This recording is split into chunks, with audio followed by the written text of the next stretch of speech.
Yes, good evening to everybody. Welcome to the class, Love Tort, and today that I'm going to deal the extinction of liability in tort. In other words, we can also say the discharge of the liability in the tort. So these are the things which I want to make it today. And please unmute and read what I posted on the screen. Anyone? Discharge or extension of liability of tort. Okay. Shubha Sayantram, good evening. There are 7 different approaches through which tort is settled and no remedy will lie for tort. It is a method through which the tort comes to an end. A wrongdoer is not liable for his actions. Following are the methods of discharge, virgule, extension of torts. Death of the parties by waiver, accord and satisfaction, release, judgment, acquiescence, law of limitation. Professor Dr. Mohammed Saheb Hussain, Appreciate law of tort. that. Beautiful.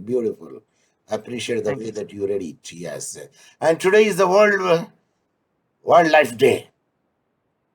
So, Wildlife Day on March 3rd annually dedicate a celebrate to all life on our planet.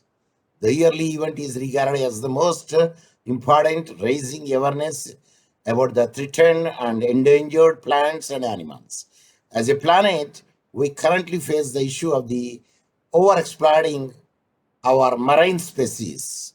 Though global mass consumption, human impact has not only generated pollution and it destroys coastal habitats but causes irreversible damage. So we have to protect the flora and fauna. So it is a naturally it would be done. In the left hand side, could you tell me what he or she is scooping? Yes, I think it's a dragon fruit, sir.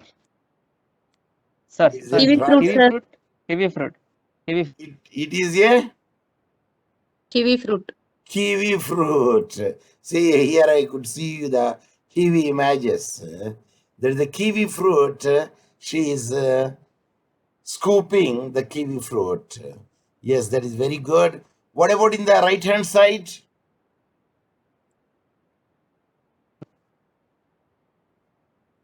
What about the right hand side? We could see bread and onions.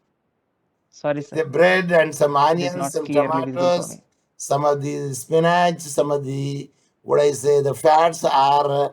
It is like sausage, something like that. Then below is the another half cut round bread. So it is like a sandwich. So right hand side is artificial made sandwich. In the left hand side, it's a fruit. So which is the good for the health? Fruit is good for health. It is the fruit naturally is good for the health. So that is I want to show it. So without wasting the time, let us go to our discharge. Virgule, L is silent, or a slash, or solid as, oblique, forward slash, are these are the things for the virgule. So extinction of the tart in India. So as a tart, we know that we derived from the tart term, but actually the tart is the French word. So we know also the definition we already seen in the extinction of a tart. The circumstances says that liability exists, but its remedy does not. The meaning of discharge of tort or liability is the reaching an end of the tort. Reaching an end of the tort is called extinction of the tort. That is the meaning. So again, it is a process through which the tort comes to an end. So a wrongdoer is not liable for his action. So let us see how the torts can be discharged. Then we read it. Number one, death of the parties. What is the other things? Number two, waiver. Number three, Waiver. accord and satisfaction. Number four, release. Number five, judgment. Number six, acquiescence. Number seven, love limitation. So I read because I repeated it so that you could remember it. I repeated it so that we could remember it. Yes, that is my intention. So, discharge of tort by death. So, let me see that how it comes. The death of the parties. So, we have the maxim actio personalis marital cum persona applies, which means if the person dies, his personal rights of action dies with him. So that is the thing, the maxim. It means if the person who commits a tort or the person against whom the tort is committed dies, the personal right or the right to retrieve the damage or the right of action dies with the person. There are two situations where this maxim applies.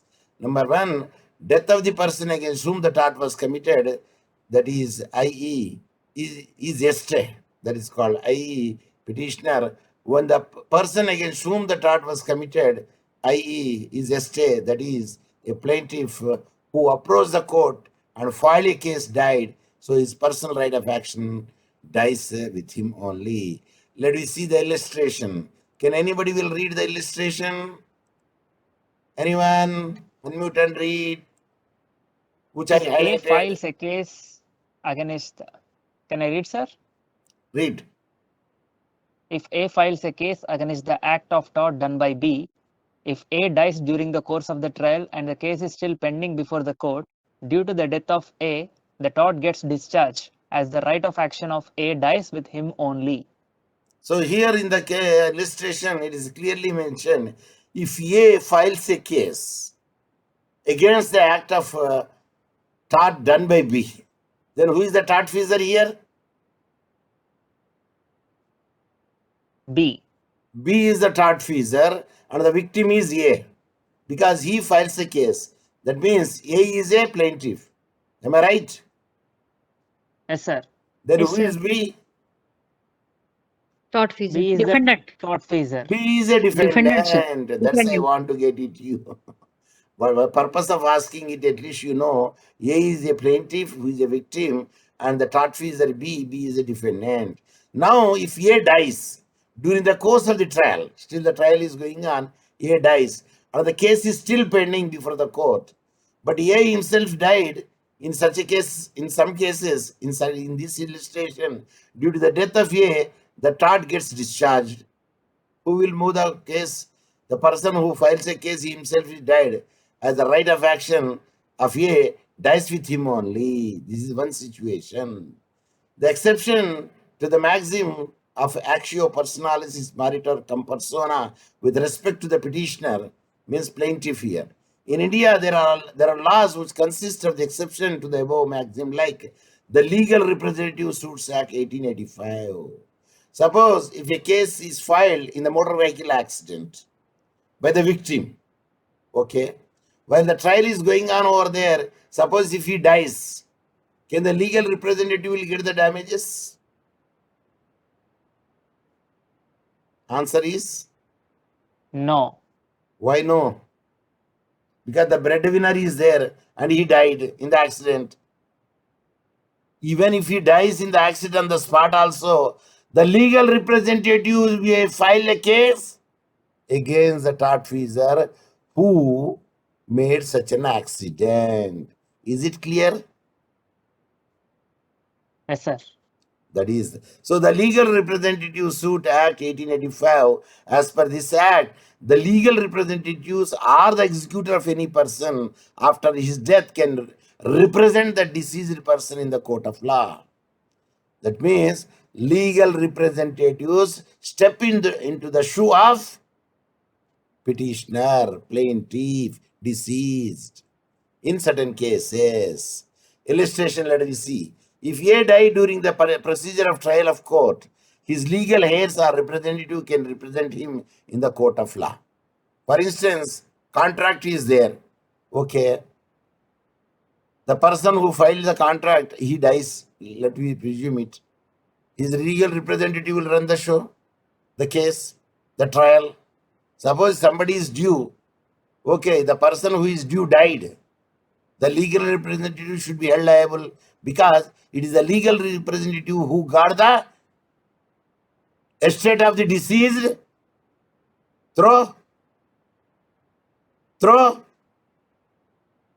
Succession. Are you following me? Yes, sir. Why you are not giving the answer? Sir, we did not know, sir, the word succession. Suppose somebody's father died, he's lot of having the property. Either in the form of a will you will get it, or if the will is not written also you will get it in the form of succession. Means you inherit the property, through the succession. Is it clear? Yes, Yes, sir. sir. So that is the way we can say. Similarly, in different laws or act like a Fatal Accident Act, can you write the Fatal Accident Act in this way? Can you write the Fatal Accident Act in this way? No, Answer. sir. The first letter of No. accident A should be capital. Accident A should be capital letter and act A should be capital letter. Like the Indian Succession Act, good. The Workman Compensation Act, good. Etc. The representative of the plaintiff can represent him in the court of law when deceased is no more. Of course, deceased place. Deceased no means when he is not there, then no more question comes over there.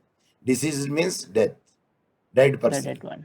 Yeah, death of a person who commits a tort, that is a defendant.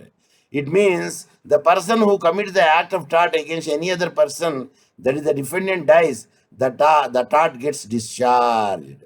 Suppose the defendant dies, and who is a tortfeasor? Let us see that. If Ram commits the act of tort against Geeta, if Geeta files a complaint against the Ram, but during the course of the trial, Ram died, then his right of action also dies with him. That is the discharge of tort. Is it clear? Yes, sir. Who committed a tort? Ram. On whom? Geeta. Geeta. If Geeta files a complaint, means who is the plaintiff? Geeta. Geeta. Then who is the defendant? Ram. Then who died here? Ram. Means plaintiff or defendant? Defendant died, sir. Defendant died over there. Then his right of action also dies with him. That is discharge of tort. Is the example here, no? It means the person whom the act of tort is against any other person, the defendant dies, the tort gets discharged. That is an example. So in the Prusti versus Mohanty case law, the defendant received some amount by the misrepresentation of the fact by the defendant, but the defendant died. I repeat, in this case, which case? Prusti versus Mohanty case, the defendant received some amount by misrepresentation of fact, but the defendant died. The High Court of the Orissa held that where a money decree was passed against a person in respect of the amount received by him from the decree holder by misrepresentation of the facts, the liability would be personal and would not be extended to his son under the law, as whatever the relief a decree holder has against the father ended with the father's death. Suppose the father has taken the debt and he used it for his personal use only, not for the family purpose. At that instance, if the father died, you cannot force the son or daughter or his wife to get the money back, even though that decree is passed by the court, because he used the money entirely for his sake. For instance, if he used the money for the children's education or children's marriage or any other thing, if any estate is available over there of the deceased and which is inherited by the children, then yes, we can get it from the representative of the deceased, because the money used for the sake of their children's upgrowth. At that instance, we can make it out. But in generally, no, my father is died. My father took the money. I don't know whether he spent his lavishness or for his personal. In some cases, the court will examine it. Really, the amount which is taken by him is swallowed by himself, or he used it for the betterment of the family. If it is betterment of the family, means he got the benefit of it. So whatever the property left by the deceased and which the son or daughter, whoever may be there, the legal representative had heirs and if they inherited through the succession, they would be answerable. Is it clear? Yes, sir. Suppose the father murdered a person. Can the son would be held liable? No, sir. In the criminal cases, there is no question of vicarious liability. There is no question of representative of act. Representation. Are you following me? Yes, sir. So in India, there are various laws which constitute the exception to the above maxim, like the Legal Representative Suits Act of 1885. As per this act, if any person involved in any type of the tortious act died during the course of the trial, the right of action passes to the legal representatives of that person. Illustration: if A dies on an act of trespass to the goods against B in past, now if A dies and it is proved that he was liable for the damaging B's goods, so the damage for the damaging B's goods has to be paid by his legal representatives. Is it clear? Yes, sir.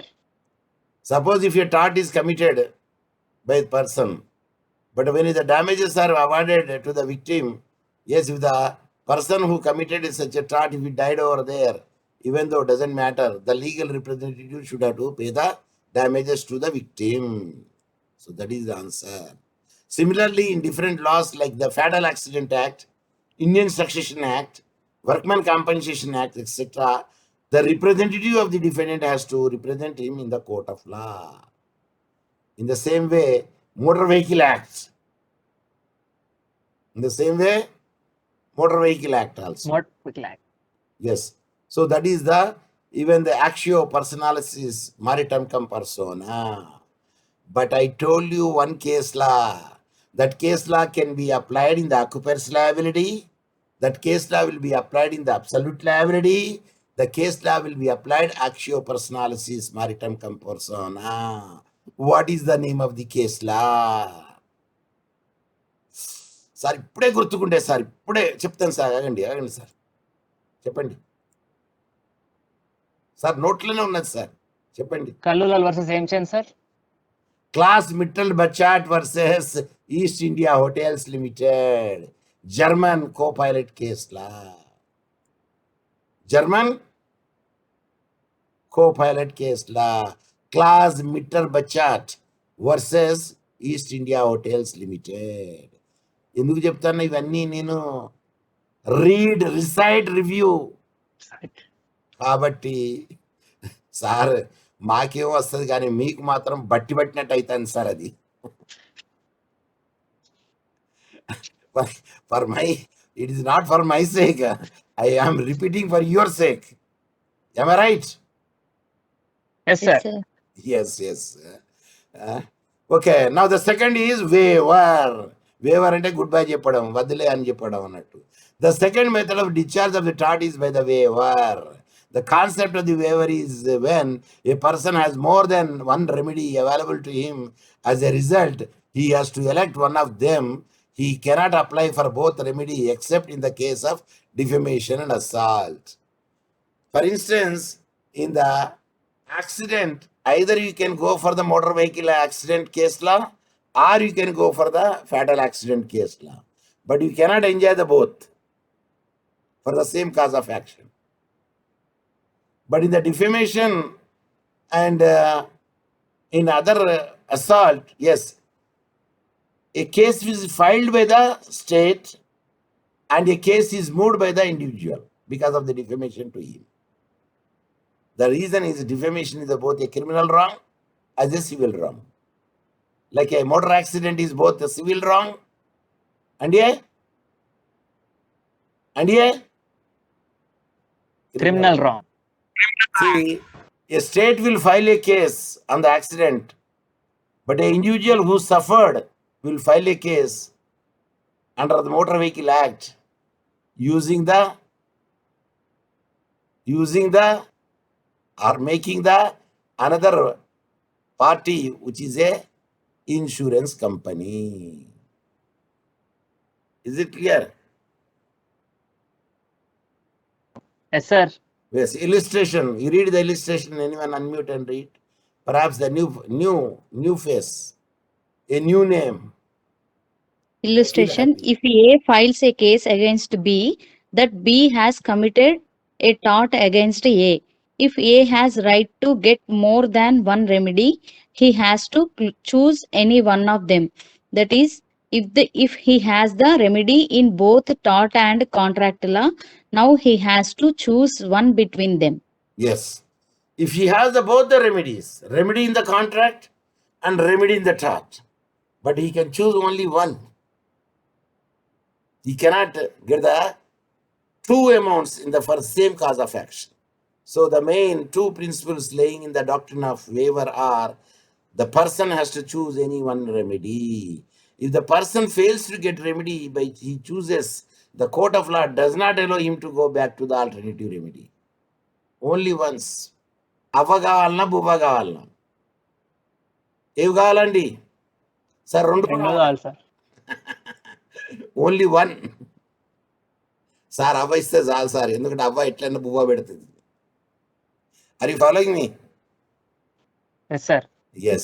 So illustration, if A files a case against Z and has two remedies for which he can approach the court of law, if he chooses the first remedy and loses the case, A can't approach to the court for the alternative remedy. That is the remedy 2, because you have to choose only one. But I say, do you want mother, do you want wife? Choose only one. Tell me. Tell me. Sir, mother, sir, mother. You have to choose the mother. That is the logic. Because in one of the example, the wife asked, because they are sailing in a boat and where there are crocodiles. The mother is there, wife is there, son is there. So intelligently, the wife asked the husband, suppose if I falls down in this pond or lake where the crocodiles are there, or your mother falls down, to whom you rescue? To whom you rescue? Then this fellow got confused. So what would be the right answer? Of course, he will rescue the mother only. But he said, don't do for my sake, because you rescue your mother. The reason is, your mother is old, I am is young, there are many people will jump to save me. Are you following me? Say yes. Yes sir. I appreciate. అర్థమైందా అండి joke? అర్థమైంది sir, okay sir. In express waiver, the person expressly communication about his choice in the court of law. So he has to choose it, which one he wants. So if A files a case, he has the remedy in both contract as well as the tort. When the court asks him, he has to communicate his choice to the court, either in the tort or in the contract. It is the implied form of waiver. The person impliedly communicate about his choice of which remedy is applying. Suppose if you choose in the contract, then he lose the thing. But don't choose in the contract. Please note the point. A logic man never choose the contract. He will choose only the tort. Because in tort, there are many slots are there for accessing the damages, assessment of the damages. So if he has two remedies available to him, like one under the contract, one under the tort, if he applies for the contract, it becomes clear that he elects the remedy under the contract. Of course, he will check it in which way the damages are more. But generally, in the tort, damages are more. In the Contract or Fatal Accident Act, the damages are capped. Means ceiling is there. A waiver, because in the contract there is no exemplary damages, but in the tort there is exemplary damages. A man with a high mind or intelligent idea, he will choose in the tort remedy, but not the contract remedy. Are you following me? Yes sir. Yes, sir. Sir, చాలా రోజులైంది sir biryani తినక. ఇప్పుడు బిర్యానీ ఇచ్చిండు, మళ్ళీ పప్పన్నం ఇచ్చిండు. ఏది తింటారండి? బిర్యానీ తింటాం. రోజు బిర్యానీ తింటాను. బిర్యానీ ఇచ్చిండు, పప్పన్నం ఇచ్చిండు, ఏం తింటారండి? పప్పన్నం తింటాం. అంటే అర్థం, ద నెసెసిటీ దాన్ని బట్టి ఒకటి అంటారు. సో దానికి తెలుగులో సామెత ఉన్నది చెప్పండి. తినదానికి కానీ, ఉండదానికి కానీ, ఉండదానికి కానీ. పుర్రెకు ఒక గుణము జిహోకు ఒక రుచి అంటారు. ఏమంటారండి? పుర్రెకు ఒక గుణము, జిహ్వకు ఒక రుచి. జిహ్వ అంటే నాలుక. నాలుక, అపటైట్ అన్నట్టు అది. Okay, a waiver is the renunciation of the non-existing the legal right, where the right is lost, is extinguished, may be either expressed or implied. Yes, if you one chosen means another will be will forego it. So let us see the one virtuous Crimaris versus Hull and Netherlands SS Company Limited. Versus cannot be written in this fashion. That is the old style.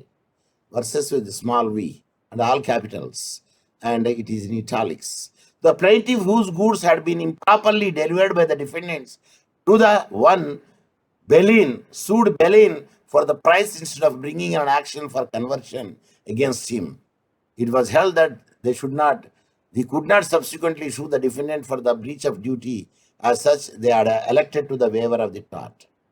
The reason is, suppose if he used the goods or he converted the goods and he enjoyed the goods, there are two remedies available.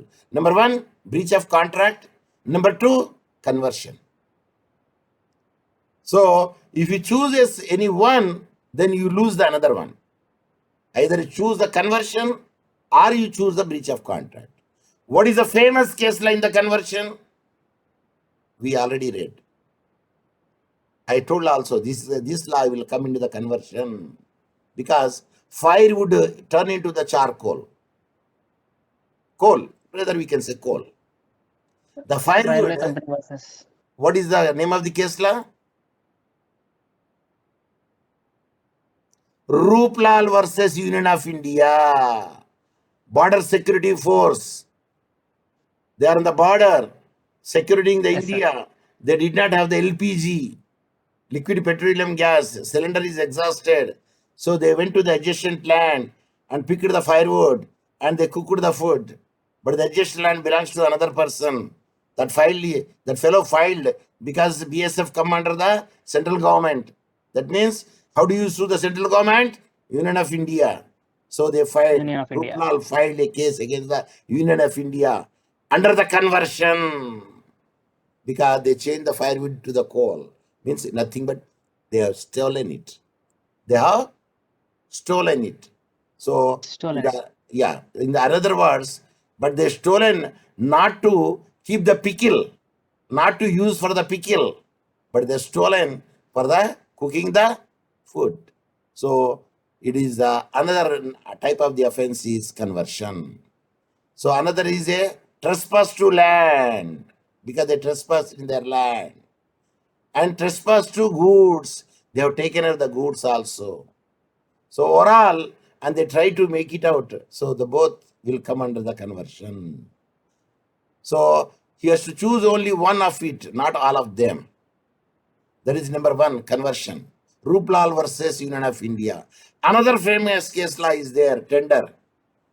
When a person has brought something for the tender to auction it, first you have to know who is the owner of the property. Then only you have to tender it. But if you are not knowing the tender of the property, if you sold it in the tender by banging number one, last, number two, number three, he will bang. Bang with the what? A wooden hammer. What is called a wooden hammer? I already told you. With the photos I have shown, images I have shown, the sounding peg and the metal nut, the wooden hammer is called, say Pass pass on, on, sir. gravel, not gravel, gavel. చూసారా ఫోటోలు చూపెట్టాను మీకు. I don't know why you forgetted. చూపెట్టారు sir, gavel and peg చూపెట్టాను మీకు. GAVEL gavel and sound peg అన్నాను దాన్ని, ఉట్టి మామూలు పెగ్ అన్నాను. Images I shown you and I told you also. చూసారా?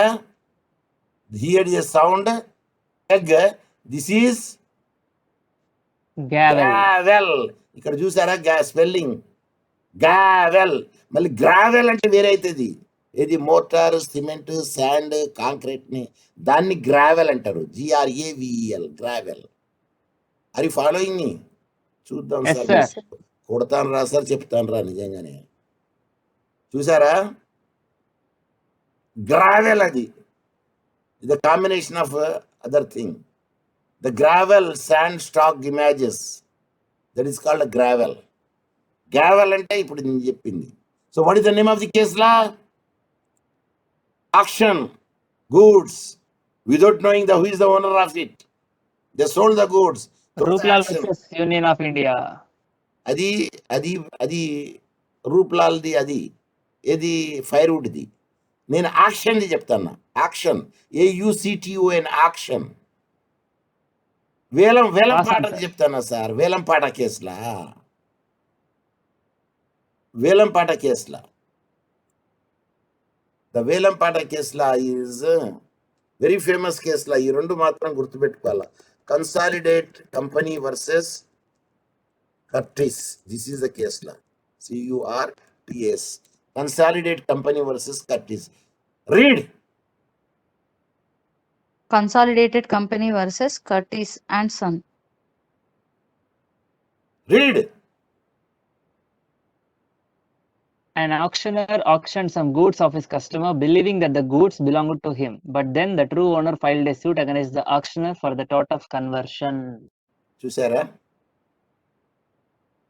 it is a famous case law for the conversion.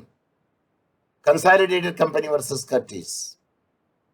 Then I told also, if somebody comes with a Rolex watch, అని చెప్పాను example అక్కడ. Rolex watch, another watch is the famous watch, another watch is, of course, almost all equivalent or second category. What is the company? Sir, HMT. Sir, Titan. What is another company? Say pass on చెప్పండి. Pass అని చెప్పరాదండి. మీకు ఒక ఆయుధం ఇచ్చాను కదండి నేను, ఆయుధం. ఏమిటిది? కవచకుండాలని ఏమంటారండి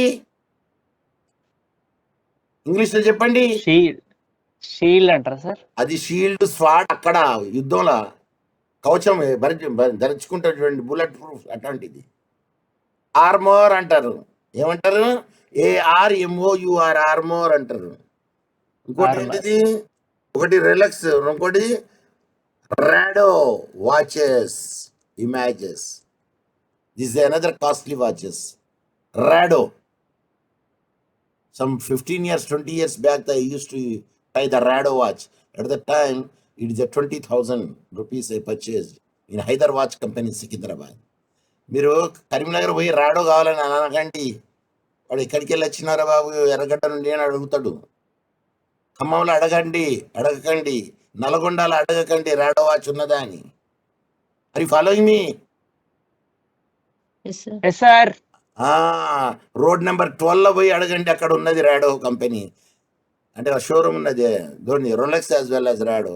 హైదర్ వాచ్ కంపెనీ ఒకటి ఉన్నది, రమేష్ వాచ్ కంపెనీ. అక్కడ పోయి అడిగితే అక్కడ దొరుకుతుంది. ఎక్కడ పట్టుకుని అక్కడ పాండబర్లో దొరకదు అది వాచ్ కంపెనీలో. Okay, Rolex and Rado watches. So anyway, that I told this one also when I was telling Consolidated Company versus Curtis. Next is accord and satisfaction. What is the third? This is accord and satisfaction. Concept of accord means the parties of the tort, that is equivalent. Id est, that is equivalent. The person who commits the tort and the person against whom the tort has been committed came to an agreement and settled the dispute. Such an agreement is known as accord. In general terms, it means settling the issue by accepting some consideration in lieu of the right of action. Satisfaction means the actual payment of the consideration agreed by both the person who commits the tort and the one against whom the tort committed. So that is a satisfaction. When both the accord and satisfaction once completed, it results in the discharge of tort and the dispute does not proceed in a court of law. ఎప్పుడైనా బావగారు బామ్మడిదికి అప్పు ఇయ్యద్దు. విన్నారా అండి? ఎందుకండి? ఎక్కడ రాసుకున్నట్టు so అంటాడు ఇక బావ, అరే నువ్వు వడ్డీ ఇవ్వకపోయినావు కానీ ఆ అసలనే ఇయ్యరాదరా బాబు, వడ్డీ లేకుండా పోనీ వడ్డీ, ఎందుకంటే మళ్ళీ చెల్లె తమ్ముడు కదా, అదే వైఫ్ తమ్ముడు కదా, పెళ్ళాం తమ్ముడు కదా, వల్ల తమ్ముడు అన్నాను మొత్తానికి అయితే, అరే ఆ వడ్డీ ఇవ్వకపోయినా అసలనే ఇయ్యరాదరా అంటాడు. అది అకార్డ్ అండ్ సాటిస్ఫాక్షన్ అన్నట్టు. అది are you following me? Yes, sir. So if A dies due to the injury caused by B's car, if A family comes to an agreement that B will pay 1,50,000 as a compensation to them, that is the situation of the accord. When they received the actual payment of the 1,50,000 from B, that is the situation of satisfaction.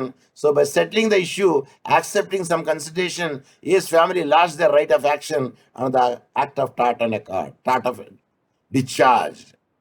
ఇప్పుడు generally in the insurance companies, of course, when you file a case for the 3 lakhs or 4 lakhs, but what the insurance company says, better will pay you 1,50,000. Would you agree? And if they agreed, because of the రేపటి కోడి కన్నా ఈరోజు గుడ్డు మేలా sir? say in English. Egg. Pass on, sir. Today's egg. Instead of tomorrow's roaster, means either hen or anything, instead of tomorrow's hen, today egg is better.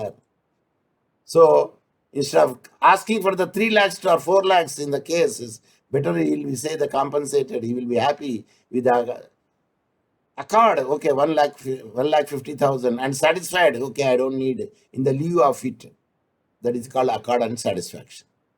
Is it clear? Yes, So sir. it is yes, please. In the accord and satisfaction, the consent of the party should be free, not from fraud, not from coercion, not from the undue influence, not keeping the riflelet as a part of the body near to the head. What is that place name? Kanta. Keeping the rifle.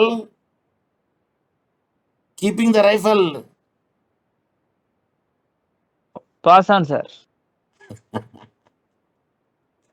ఈ కంత కనబడ్డదా అండి? కంత temple, TEMPLE, temple, right hand temple, right side temple, left side temple. If anybody keeps the rifle in the zero range, this కంత temple, you will give the consent, accord and satisfaction. It is not the accord and satisfaction. Agreed? Say yes. Yes, sir. Yes. Yes, So sir. that is the same thing here. Yes, sir. The only condition in the concept of accord and satisfaction is the consent of the party should be free and not from fraud, coercion or undue influence. Okay? So illustration is, read illustration. Okay, sir. If a son of successful businessman brutally hit one of his servant, that is trespass to the body, and if A tries to make his servant enter into accord by using some type of undue influence on him, due to that influence the servant gave his consent. This is not considered as free consent, and the accord and satisfaction are not valid. Yes, because the consent given by the servant is because of the undue influence. So that is the reason it is not accord and satisfaction. So one of the cases, let us see, Jameson versus Central Electricity Generating Board versus, this is not the style of writing, V small letter. We should be small letter and this should be in italics. It should be in italics. That is the important factor. It was held on the facts of the case relating to claim for an injured worker, that the words used in the settlement with the employer could not be construed as a meaning that a sum which has agreed to accept was a partial satisfaction only of his claim for the damages, since the sum was expressly accepted in full and final settlement and satisfaction for all his causes of action in the settlement of his claim, and accordingly extinguished him claim against other tortfeasors. So there are two types are there: partially or full satisfaction. Partially means half of it. Rest of the half it can be claimed. But full satisfaction of the amount which is due, and if he accepted, yes, enough. He need not to go for the another tortfeasors. Suppose there are three tortfeasors are there. But one tortfeasor, they said that he made an, okay, you pay me this much amount, I will be happy. That means he will be happy once he is accord and satisfaction giving the against the one tortfeasor, the other second and third feasors, it will not be up, it will be free from him. Means they need not to pay again to this man because he was happy with the amount which is given from the one tortfeasor. Is it clear? Yes, sir. The three tortfeasors are there, and three jointly and severally caused the injury to this fellow, accident to this man. The three are equally liable because their negligence is equally. The three caused the injury to this person. At that instance, if one pays it, the total amount, of course, it can be reimbursed from the second and third. But the victim cannot get all from the three the same amount because cause of action is only one. So either he will be satisfied according to satisfaction with one tortfeasor enough. The other he cannot have a right to claim from them. So that is the accord and satisfaction. Now let us see the release. What is release? A release means giving up the right to the action. It means when a person by his own choice discharges the tort, the right is only provided to the person against whom the wrong has been made. Suppose if the three persons made such a wrong to him, one of the tortfeasor is his wife, brother. So he released the brother-in-law. The other two, yes, they have to pay. Why he released another? When he released him, why don't you release us? Because I released him because he's my wife, brother. But you are not. Sir, treat us also your wife, brother. Are you following me? Yes, sir. Treating is different and reality is different. So situation one, A has the person against whom the B does any act of tort. If A, by his free consent, wants to release B from the liability, he can do so. Suppose either he's a brother-in-law or no brother-in-law. Regarding so, okay, the poor man, he doesn't know, but anyway committed the mistake. Anyway, the injury is little. I can bear the expenses, doesn't matter. So he can release him and he doesn't file a case against the even the police station also. No. Voluntarily he will release him. So he can, of course, the police, if the criminal case is there, then the police will definitely register the case. Of course, he cannot file for the compensation under the Motor Vehicle Acts if it is the motor vehicle accident he made it. So situation 2, A is the person against whom B and C both commits an act of tort. Now the tortfeasors are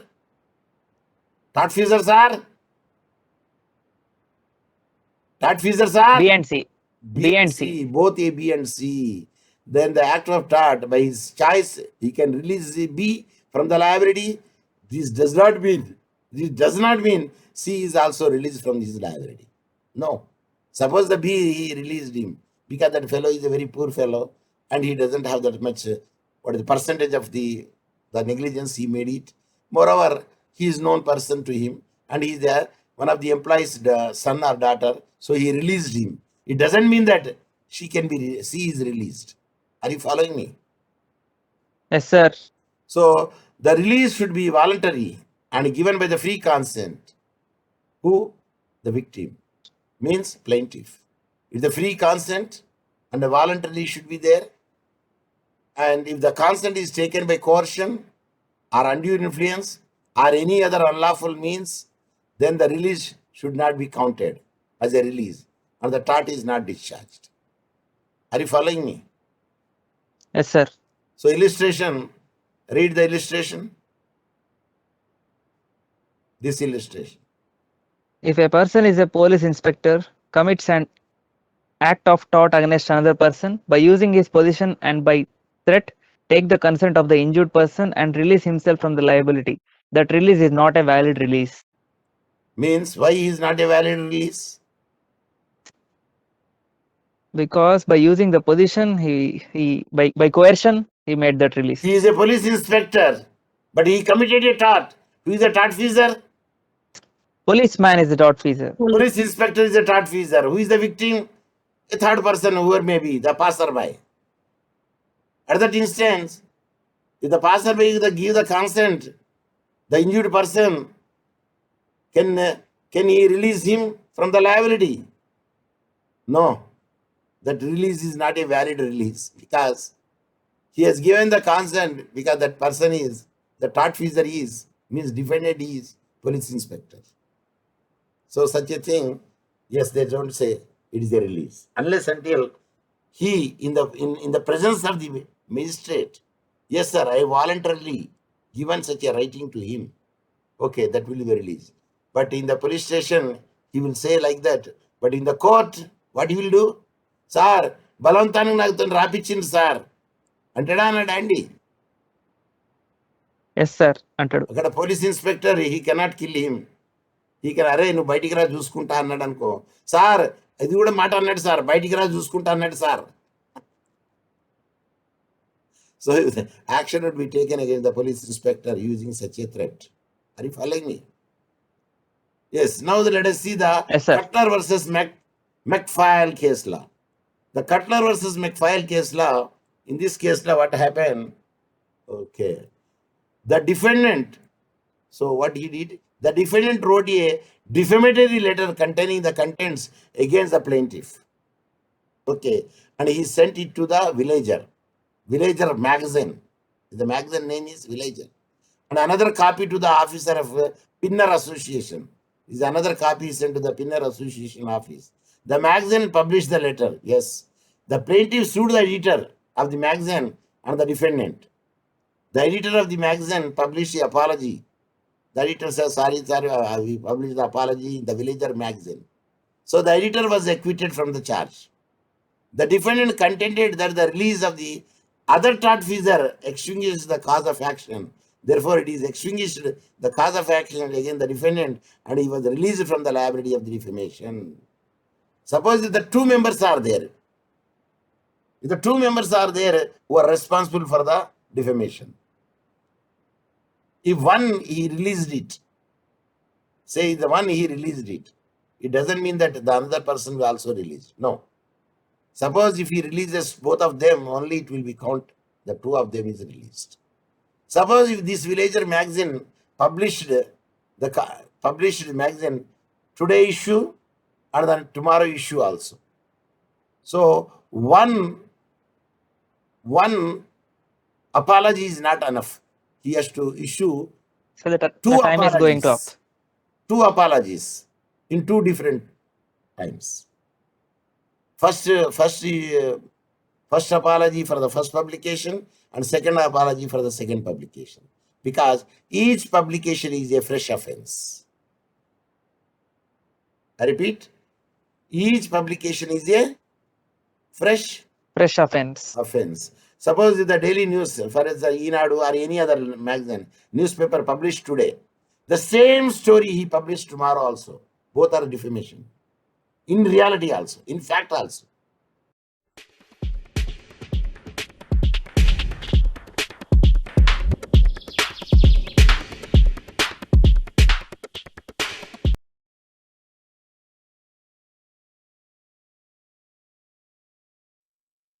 Yeah, it is the Indian tradition that in the beginning or the ending of any program that we will make the play of the national anthem. Now the national anthem will be.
जहां से अच्छा हिंदुस्तां हमारा। जय हिंद। जय हिंद।